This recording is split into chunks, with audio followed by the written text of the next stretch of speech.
the shoulder. It's the shoulder dance. That's how you know I'm live. That's how you know it's live when I do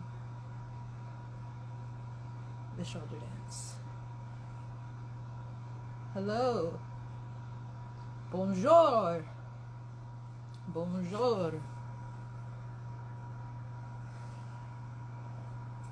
Alright. Georgina's in here. But first, welcome to today's very special episode of Mondays with MaryJade. We're going to be talking about microdosing magic mushrooms, psilocybin, and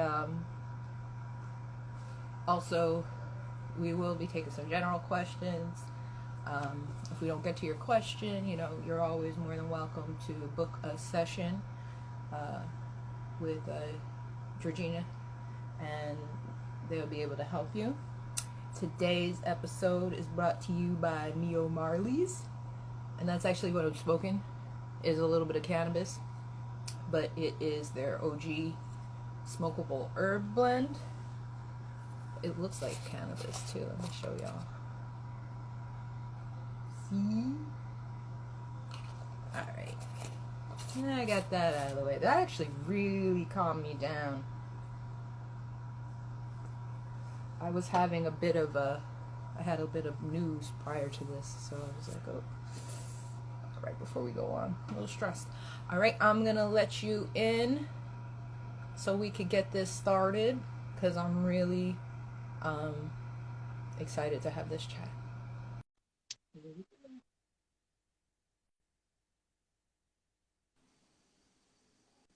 Hey!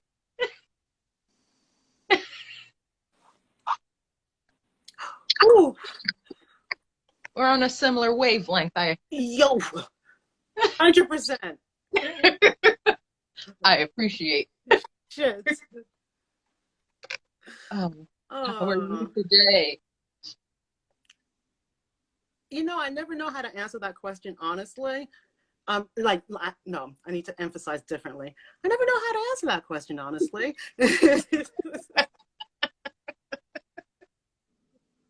That's an answer in itself.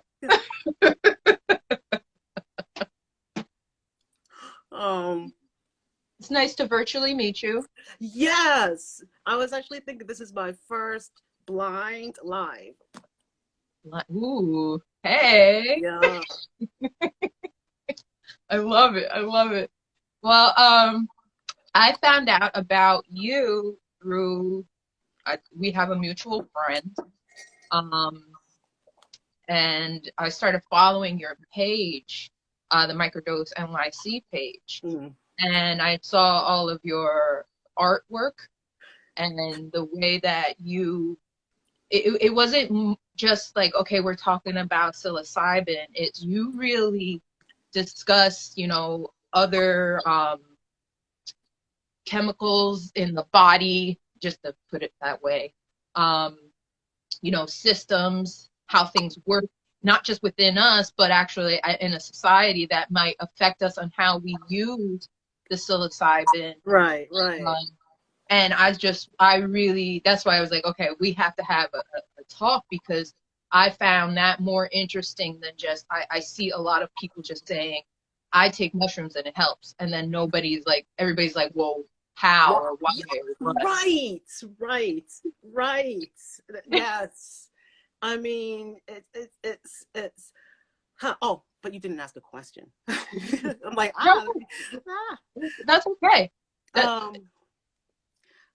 It's super important for me to understand the environment that I'm in. So that's why I like to study. And it's also important for me to share what I'm learning. So the macro influences the micro on a number of levels. Society influences us as individuals. So taking mushrooms can influence how we as an individual interact with society. Macro, micro, macro, micro. And I really like to also break it down to like the reason why mushrooms work. It all has to do with the serotonin. That's my special interest.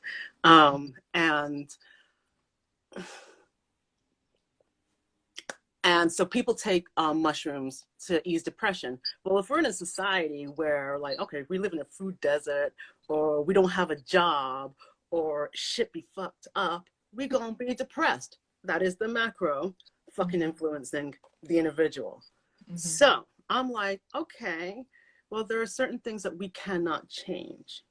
And people are like, well, we could change ourselves. Yes, we can. But you know, if you've had depression and you can't get the fuck out of bed, and this has been a thing that's in your genes, and there is like,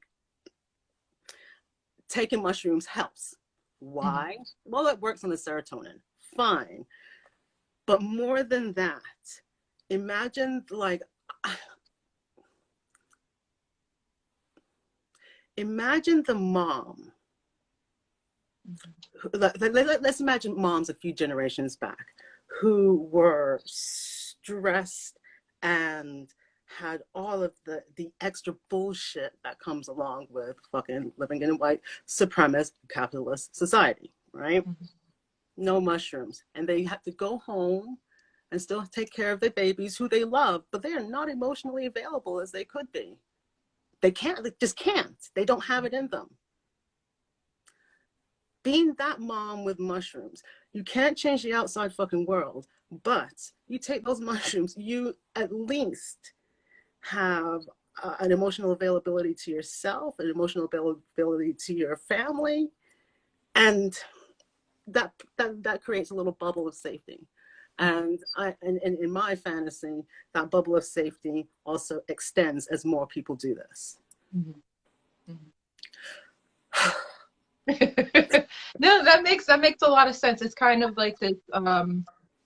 I watched this documentary it was just on psychedelics in general, on Netflix, and this is something that I had been told by my one friend, and she was a former Buddhist nun, and she's like, you have to take that. It's not us and it's us, you know, or me and thou.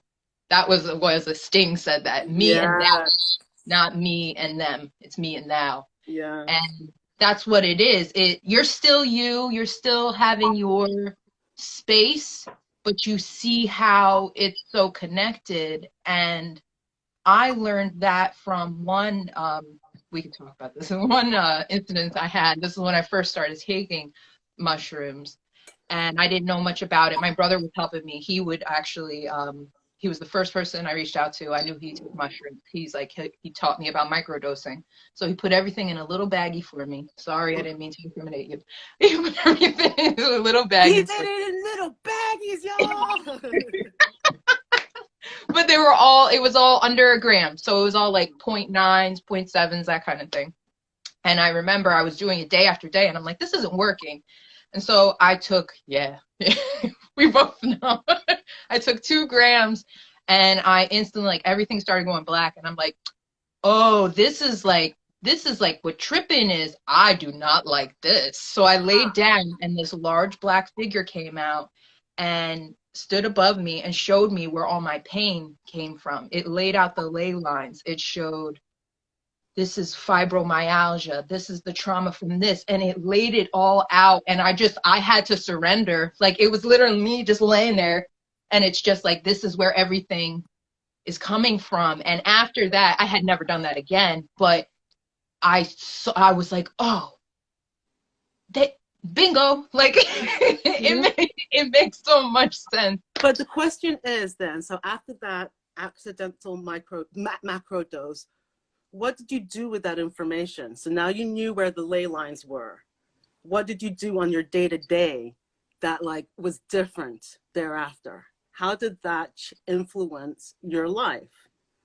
This is the thing. That is the thing that started the growth mindset for me, to allow me to learn how to not live as a victim and to take so much responsibility for things that were going on in my life, because it was just easier to be like, well, they don't like me and I can never do this and I can never do that. And instead of just being like, well, I'm going to create this, you get to see that you're a mini God.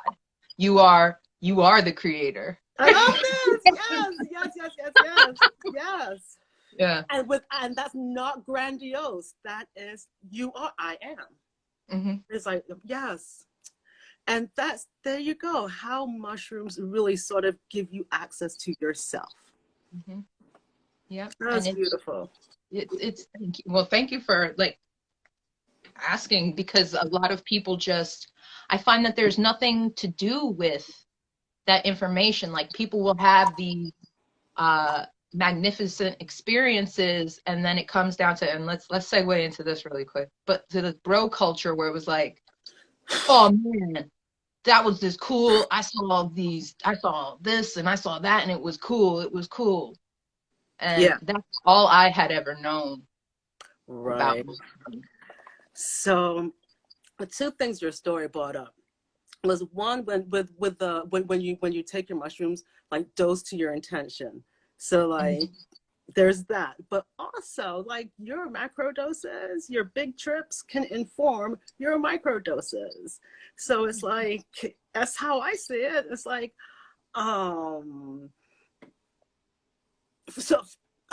take me for example. Oh, well, I hate talking about myself. Take you for example. It's like, so like your macro dose, your big trip, like, laid out all the ley lines. What did you do with that information? Okay, you literally started to work on the things that were tying you up. Which is, oh goodness, insight. So my baby has fibromyalgia. That sucks. And one of the things I know about his fibromyalgia is that it can be exacerbated by emotional distress. And so if you are constantly living in emotional distress, your body is constantly inflamed. So from your macro dose, you realize, okay, so I'm constantly inflamed. I have this victim mentality. So you decided on your micro dosing in your everyday life to become a god, to create what you didn't need to create the things that you needed to create, thus reducing some of that inflammation in your body. Not reducing the inflammation, reducing the emotional conflict, which could reduce the inflammation. Yeah. I'm following. Yeah. I know what you mean. Your mind is your body. Like, there's no, you can't do that. That was amazing. That's great. Your mind is your body. Duh. But we have this separate idea. Like, even when I point to mind, I'm pointing at my brain, but my brain isn't where my mind is. Yeah. Yes. Your brain is where your cognition is, but yes. So that's something to think about. But also, when you're saying that there's some sort of mental inflammation that is occurring when you're experiencing that. It's when I'm a massage therapist, 15 years. When there's pain. When there's inflammation, there's pain. That's how we know. That's how we know. So we're just providing that information to the audience so that they understand a little bit better about that. But that is I would never have thought that your macro affects your micro. The micro. And so here's another thing about inflammation and pain. This is all connected to serotonin. Mm-hmm. And with things like fibromyalgia and such, that is connected to mutations. See, now you're getting me talking about my special interest. Mutations in the serotonin 2A gene, which is the receptor that magic mushrooms and all the hallucinogens like bind to. So there is like mutations in that gene connected to fibromyalgia, ADHD, depression, schizophrenia.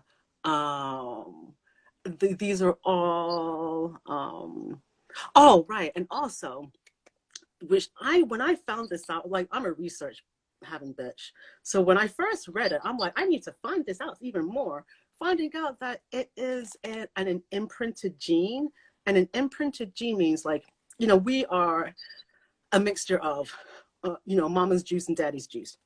And then we juice, right? But with the serotonin, with the 2A receptor, we don't listen to daddy's juice. We only have mommy's juice. So we have the same genetic information on that receptor that our mothers had, our grandmothers had, our greatest grandmothers had. And that to me just blows my mind. I see that, like, so when they say, like, if you've ever gone to a psychiatrist, do you have any female relatives who have ever had this blah blah blah before? I'm like, oh, maybe this is why they're asking, because there is a genetic influence, but then there's the genetic influence in addition to your environment, because your environment affects your genes. Yes. It's like it's all freaking connected. One of the wonderful things that I have discovered is, like, letting go of that, like, victim mentality, because there is shit that is shit. There is shit that is shit, and there's not that much we can do about that. Right.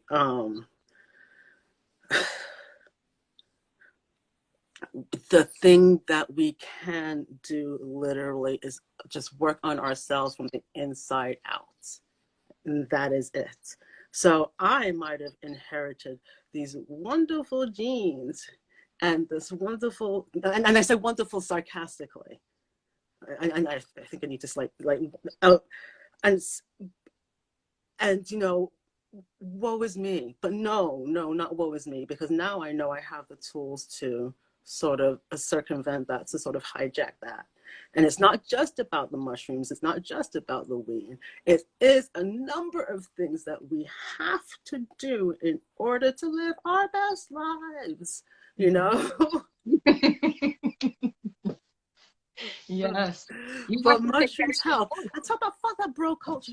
I was thinking about that. One of the things about bro culture, first of all, we are not even having the same conversations. Because, like, I've done DMT, I've done all those things. I have met the aliens. It has been wonderful. Those conversations do not have any place in my day-to-day life, though, because I was just trying to get the fuck out of bed and not jump in front of the train. You know what I mean? Like that's the level where I'm at, and bro culture does not address that. No, not at all. Not at all. So bro culture is like, oh yeah, so what? You have a penis. Fuck out of here. It's like white bro culture, and for me, it's like, which is why I don't even talk about it, because when it's sort of like talking about decolonizing psychedelics, when you say decolonize, the first thing you think about is white people. So right away you're censoring it. Shut the fuck up, and let's not even bring that into the conversation. We're talking about ourselves. Yes. So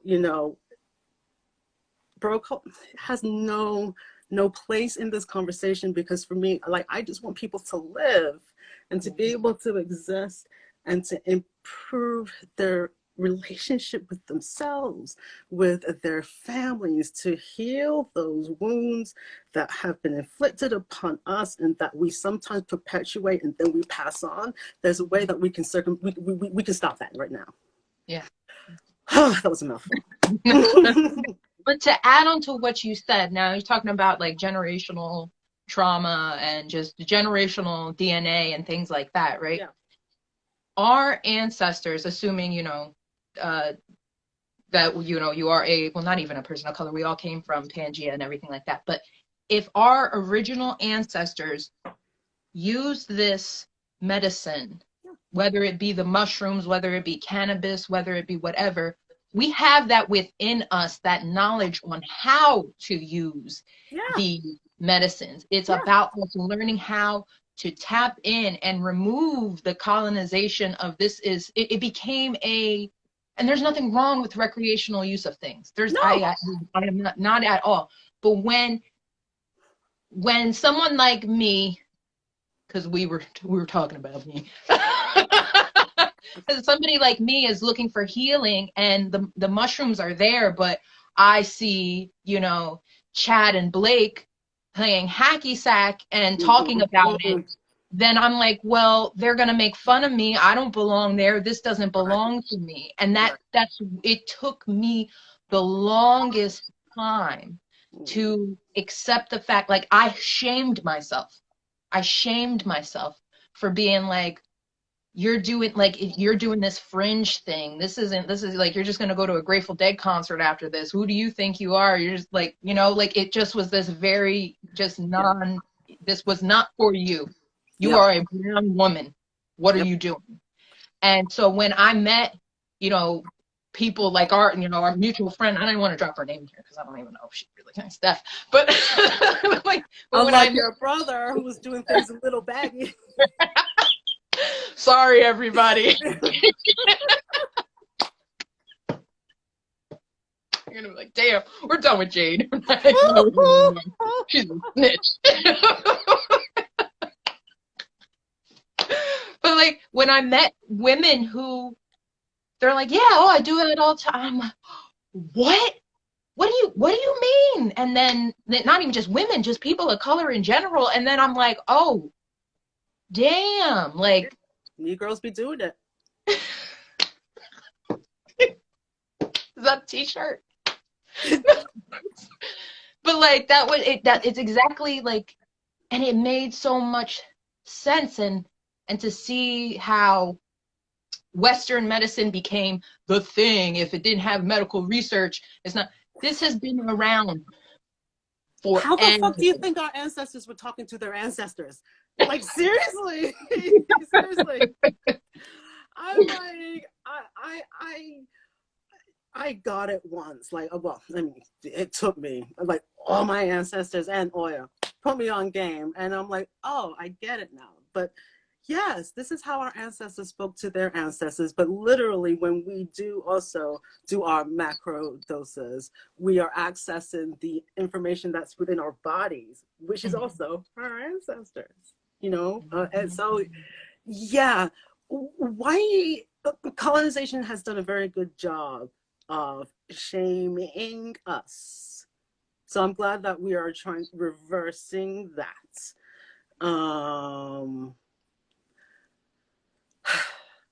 And it takes work. It does take work.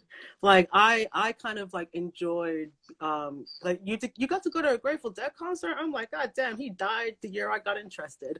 But I kind of like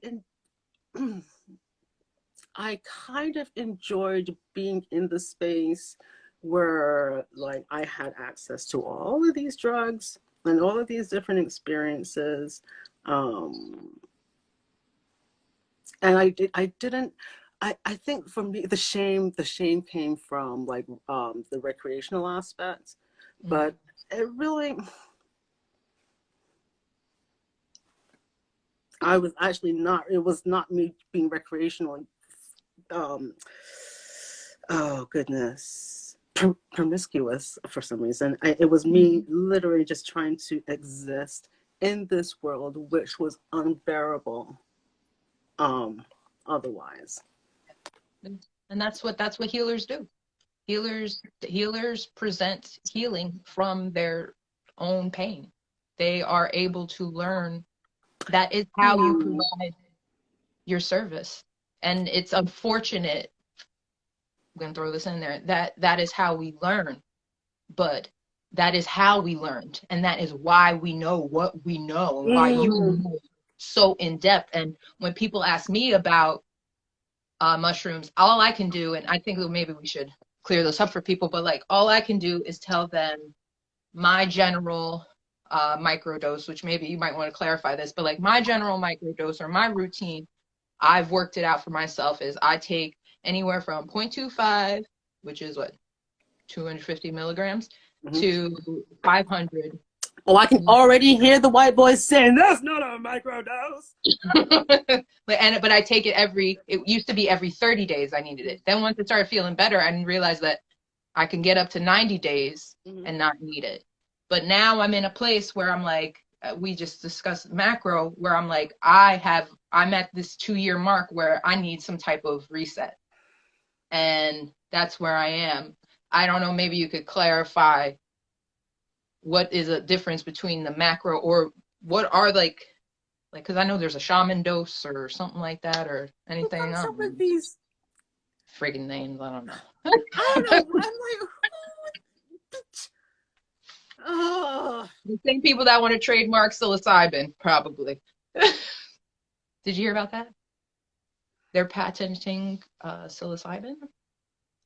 I just felt my underarms get wet. Like that made me angry. Well, let me bring you. Let me bring you back. Here, take some of my cheek. Sending you some chickens.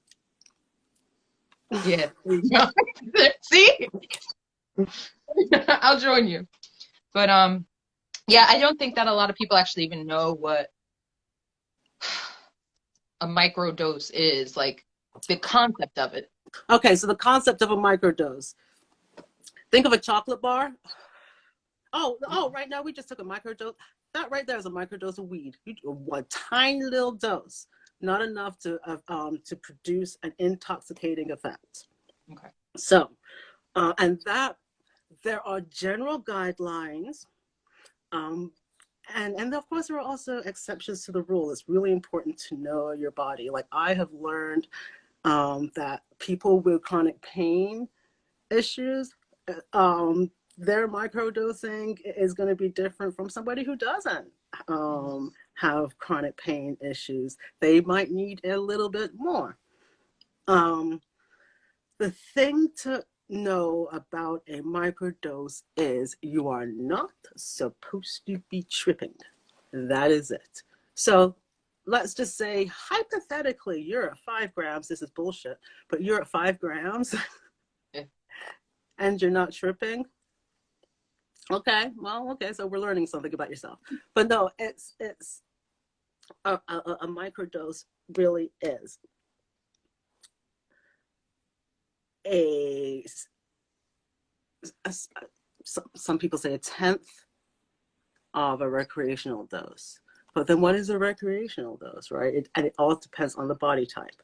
Some people, the general consensus is a recreational dose is 2.5 to 3 grams. Okay. But the very basic with microdosing is a microdose. It does not interfere with your day. It does not, like, you will not see trails. You will not be incapacitated. You will feel a little bit brighter. The colors might be a little more vivid. You will be less slower to anger. Your vocabulary might flow better. Like you just have you flow better. Yeah. So some people would akin that to like having a drink. Oh, I just loosen up a little bit. One drink, right? That makes Versus sense. 10 drinks, I'm fucked up. Oh, I'm really tripping. I can't. Yeah. Yeah. that makes perfect sense. So now I'm having this thought that maybe my microdose is not so micro. But no, how about this? Does your microdose interfere with your day? Yes. No, then it is not a microdose. Yes. My thing is that to decrease, I just am an actually anxious person, so I usually take a bit of CBD with my microdose. And the one time, like, I remember just getting to a place and I'm profusely sweating because I'm like, oh, I'm about 20 minutes away. I'll be fine. I'm profusely sweating. I'm like, oh, there's a lot of people here. Like, I gotta turn around, and I got stuck in traffic for 2 hours. I don't know. I don't know why I refused to use the GPS. I don't know. It just was like I learned a very valuable lesson that day. Which Okay. was what was the lesson? Check that the park is open. That was because it would have been a good dose for the hike, but not, like you said, set your scene, set your environment. But here's another way that your macrodose, your accidental macrodose influenced your microdose in daily life. Now you check to see if parks are open. Yeah. Yeah. That's the point. Seriously, these are ways that those big lessons or those uncomfortable moments can really catapult change in our daily life, and that's literally what it's about, right?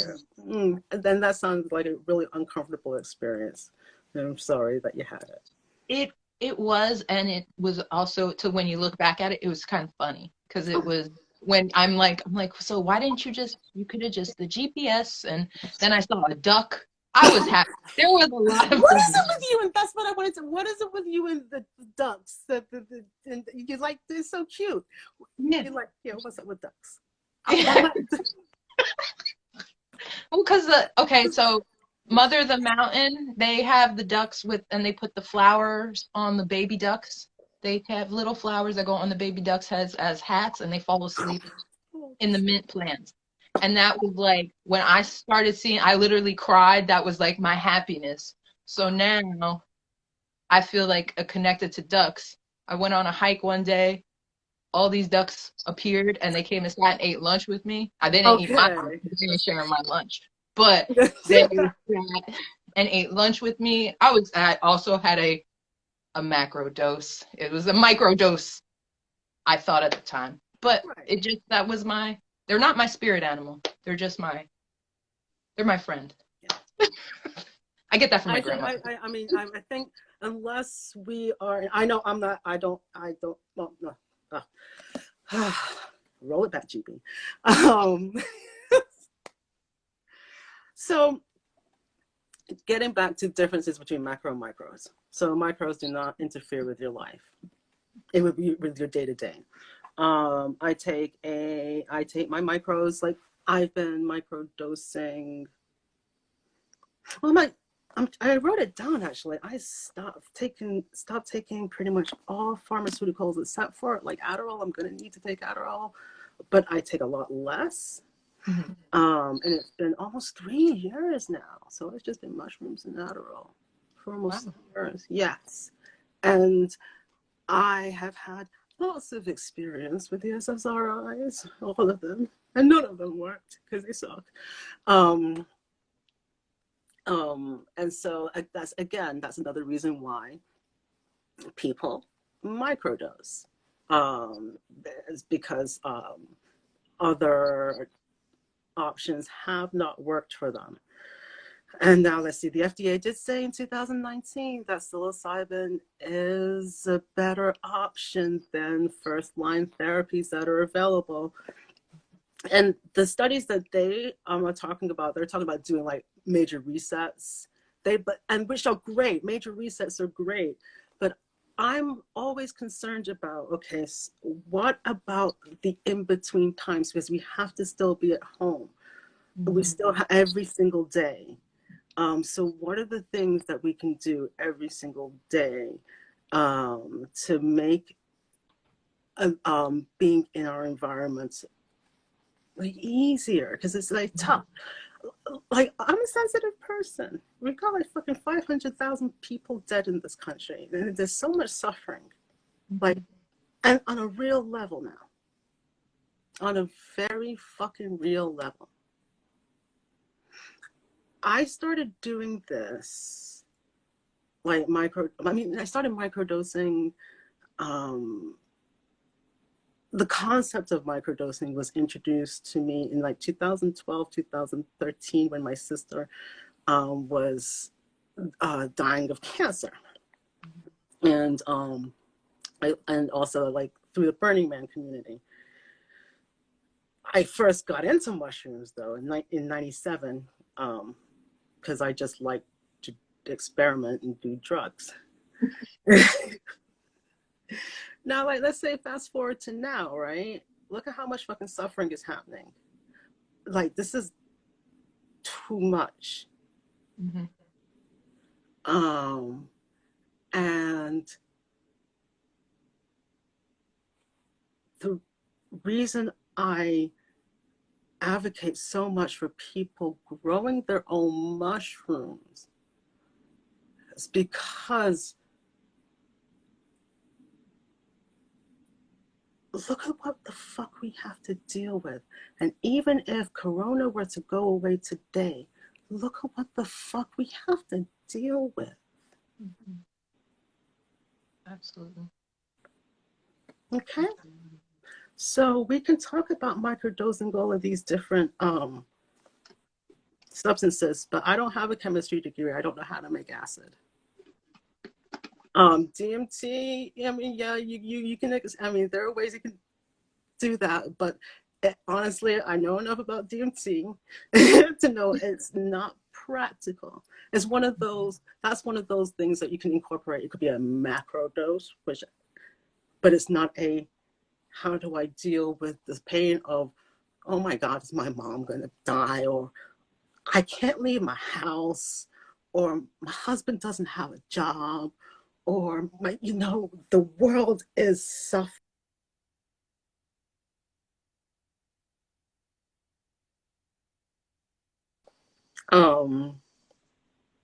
So we cannot control all of that.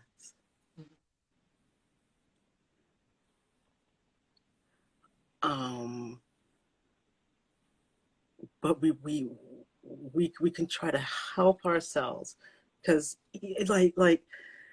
what do you call those things? Prescriptions for SSRIs and such have gone through the roof, and of course they have. People are suffering, but we do know from experience that SSRIs don't necessarily work.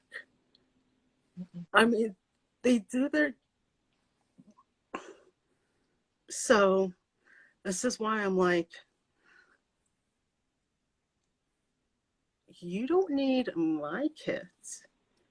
You don't need nothing. You don't need a name brand, nothing. You just need to know how to grow your own shit and then teach somebody how to do the same. Because if there's something to being like mushrooms in community. I don't want to say have saved my life, because that sounds very dramatic, but I, like, the last few months have been extremely difficult.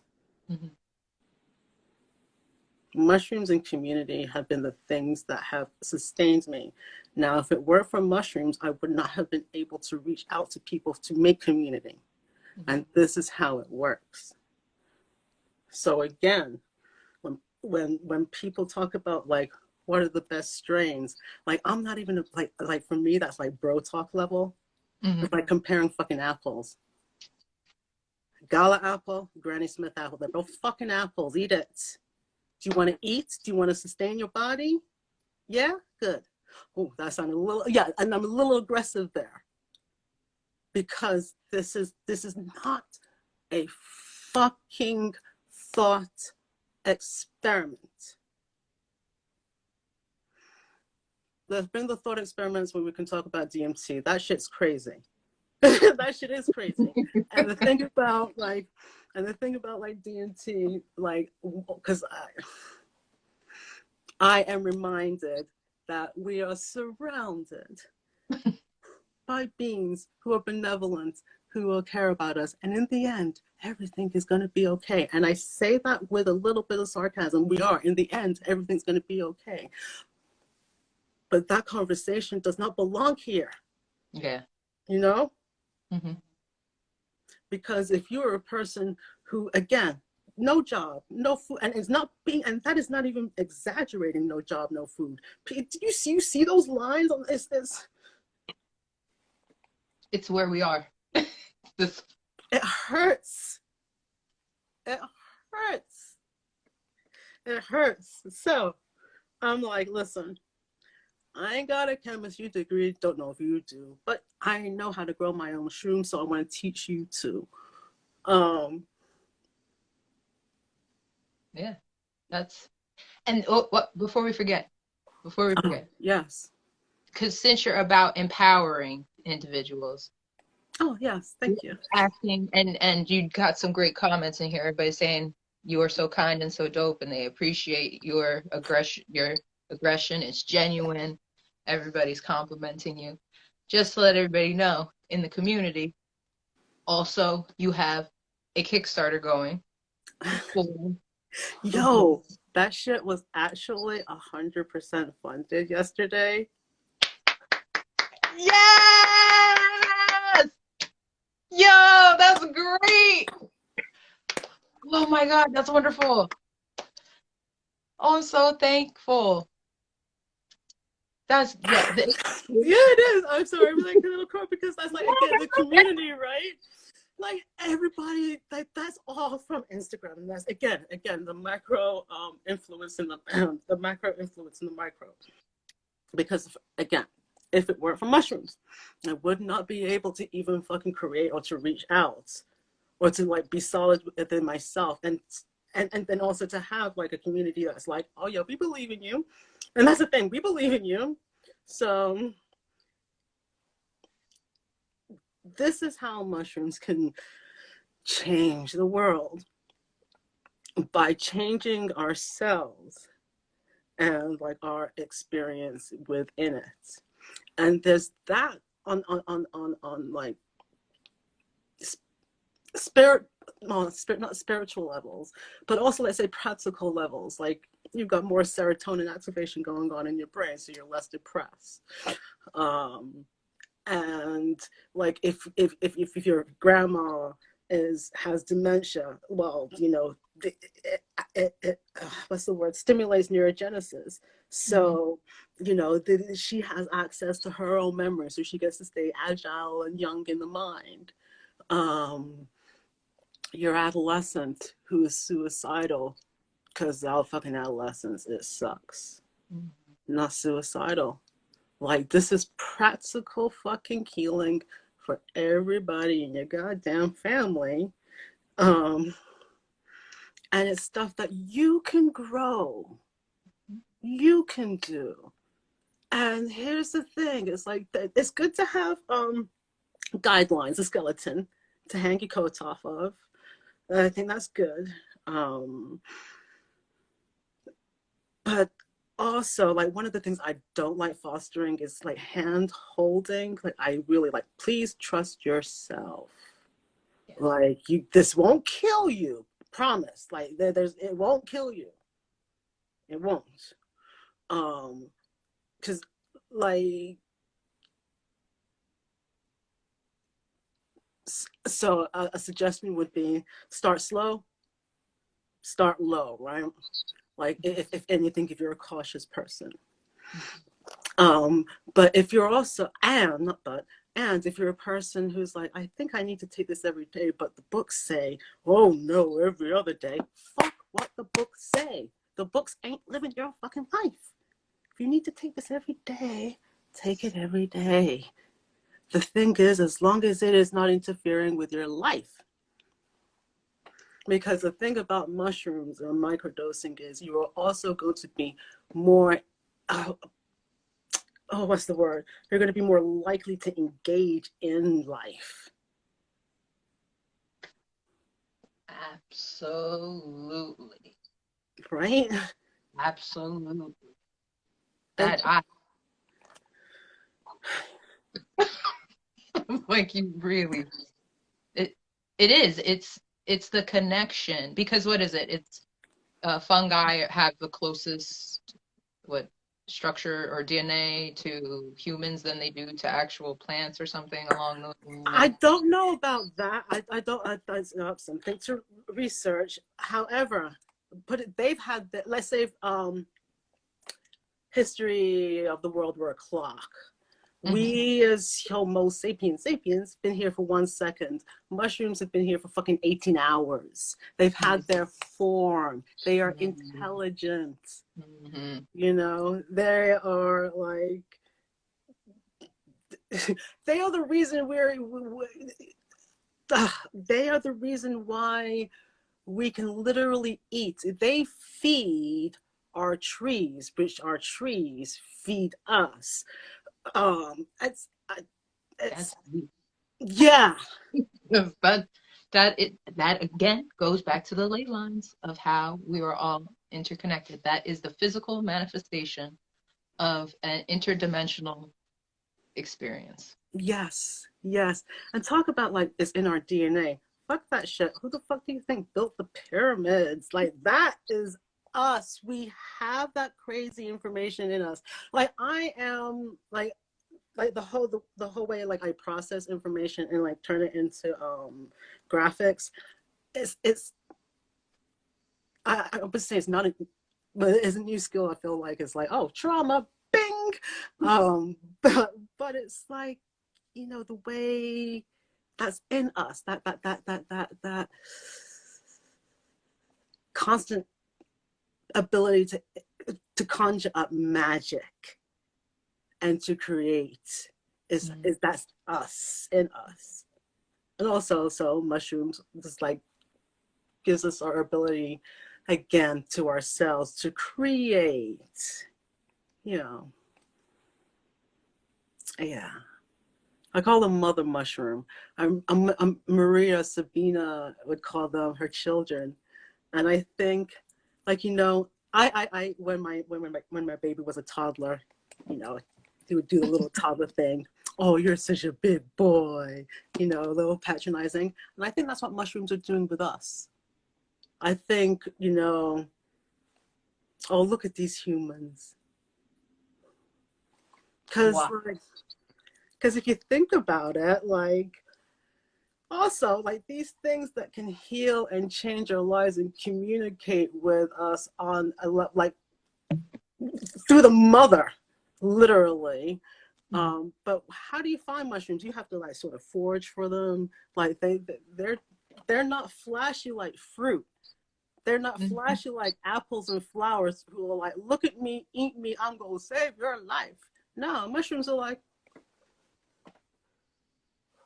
Yep, I'm all the way on the top of this tree over here. and yeah. And it's not just psilocybin, it's just like, oh, they're amazing. It's amazing. So as long as a person is not just like, okay, I'm gonna take these mushrooms and it's gonna change my life. No, it's not. It's not how it works. But it can if you literally do the work too. Amen. Shit. On that note, we're actually coming up the time, but I really do. I'm enthralled to hear that your Kickstarter got funded because I was really gonna.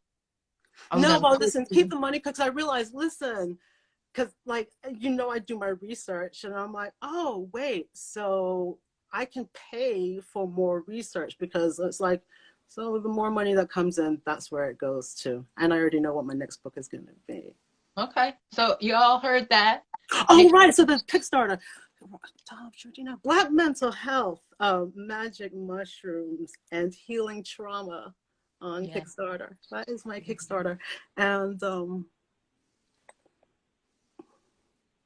yeah. Just so happy for them. And if anybody does need or they want more in-depth information, I know somebody wrote like what's the difference between a macro and a microdose. We kind of discussed that dosages. It's really dosages and how it affects you. Right, there you go. But if you need a more intensive like talk or anything, you have the links available in your bio that you can. Yes, don't be asking me free questions. I don't like that in my DMs. I know you're awesome and no, 30-minute consultation. You get all my time. We get paid for our work. We traveled this land. We traveled this land and gathered all this information for you, and we're bringing it all together in a nice format for you that's easy to digest. So, and I love doing it, and I actually really love doing it. So make sure you guys click the link in the bio, book a session, and I'm very happy that you joined us today, Georgina. I'll speak to you again. And again, let me just put this little product placement in again. Neo Marley, Look at little smuggle. Neo Marley. I've got a pug, a little black pug. My dog would be like, "Fuck that cute dog." That's a cute dog. That's a cute Try it dog. out. All natural healing medicine. Yay. Thank you. You enjoy the rest of your day, and we will talk soon. Bless. Bye.